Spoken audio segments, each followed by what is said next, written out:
తండ్రి కుమార పరిశుద్ధాత్మ నామములో మీ అందరికీ మరణాత.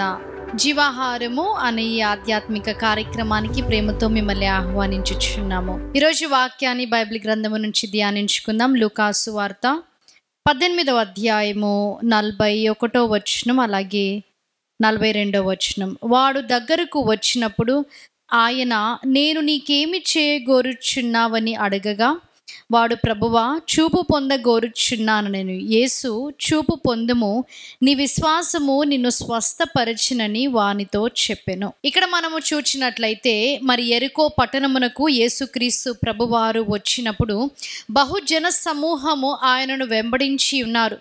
మరి ఆ త్రోవ పక్కన ఒక భిక్షం అడుగుకొను ఒకని మనము ఇక్కడ చూస్తాం. అనేకులు కూడా ఆయనను దాటుకొని వెళ్ళి ఉన్నారు, కానీ ఎవరు కూడా ఆయన దగ్గర ఆగలేదు. ఎవరు కూడా ఆయనకు సహాయము చేయలేదు. ఎవరు కూడా ఆయన వైపు తిరిగి చూడలేదు.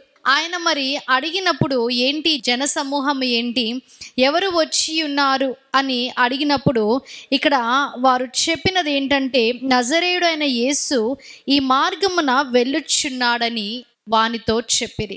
అప్పుడు వెంటనే యేసుక్రీస్తు ప్రభువారు చేసిన అద్భుత కార్యాల గురించి, ఆశ్చర్య కార్యాల గురించి ఆయన విని ఉన్నాడు కాబట్టి ఆయన అక్కడ కేకలు వేయడము మనము చూస్తాం. అందరూ కూడా ఆయనను, మరి నువ్వు కేకలు వేయకు అని చెప్పడము అక్కడ రాయబడి ఉన్నట్లుగా మనము చదువుకుంటాం. అయినప్పటికీ ఆయన ఇంకా ఎక్కువగా, దావీదు కుమారుడా కరుణించుము, నన్ను రక్షించుమని ఆయన కేకలు వేయడం మనము చూస్తాం. అందరైతే ఆయనను పట్టించుకోలేదు, కానీ దేవుడు మాత్రము తిరిగి చూచి ఆయనను ఆయన దగ్గరికి తీసుకొని రమ్మనడం మనము చూస్తాం. మన జీవితంలో కూడా చాలాసార్లు అన్నోటిస్డ్గా మనం ఉంటాం, కానీ దేవుడు మనని చూచే దేవుడిగా ఉన్నారు. ఎవరు మనని చూచినా చూడకపోయినా, మన పరిస్థితులు అర్థము చేసుకున్నా చేసుకోకపోయినా దేవుడు మనని చూచే దేవుడిగా ఉన్నారు.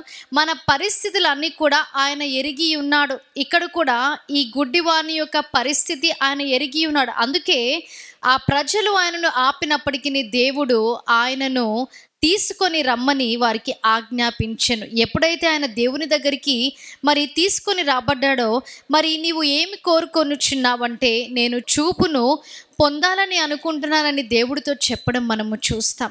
ఆయన ఎంత విశ్వాసముతో అడిగాడో మరి అదే రీతిగా ఆయన స్వస్థత పొందుకోవడం మనము చూస్తాం. అక్కడ దేవుడు అంటున్నారు, నీ విశ్వాసము నిన్ను స్వస్థపరచునని వానితో చెప్పెను అని వ్రాయబడి ఉంది. ఆయనకి ఎంతో విశ్వాసం ఉంది కాబట్టి, దావీదు కుమారుడా నన్ను కరుణించుమని ఆయన కేకలు వేసి ఉన్నాడు.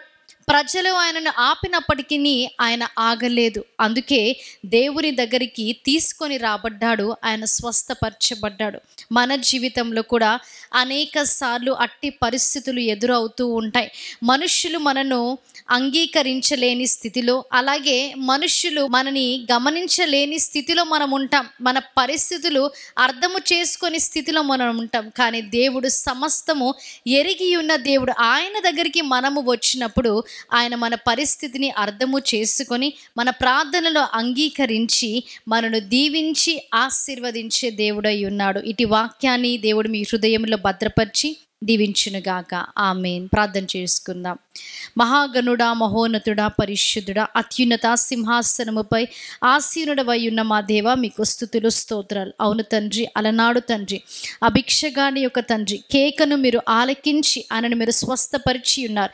ఈరోజు తండ్రి వాక్యాన్ని ఎందరైతే విని ఉన్నారో తండ్రి, వారితో మీరు మాట్లాడి ఉన్నారు తండ్రి. మీరు ప్రతి ఒక్కరిని ఎరిగి ఉన్న దేవుడని తండ్రి వాక్యం ద్వారా మీరు మాతో మాట్లాడి ఉన్నారు. విన్న వాక్యాన్ని ప్రతి ఒక్క హృదయంలో మీరు భద్రపరిచి దీవించి ఆశీర్వదించండి. యేసుక్రీస్తు నామములో అడిగి వేడుకుంటున్నాం ప్రియ పరలోకపు తండ్రి, ఆమేన్. అందరికీ మరణాత. దేవుడు మిమ్మల్ని అందరినీ దీవించి ఆశీర్వదించును గాక.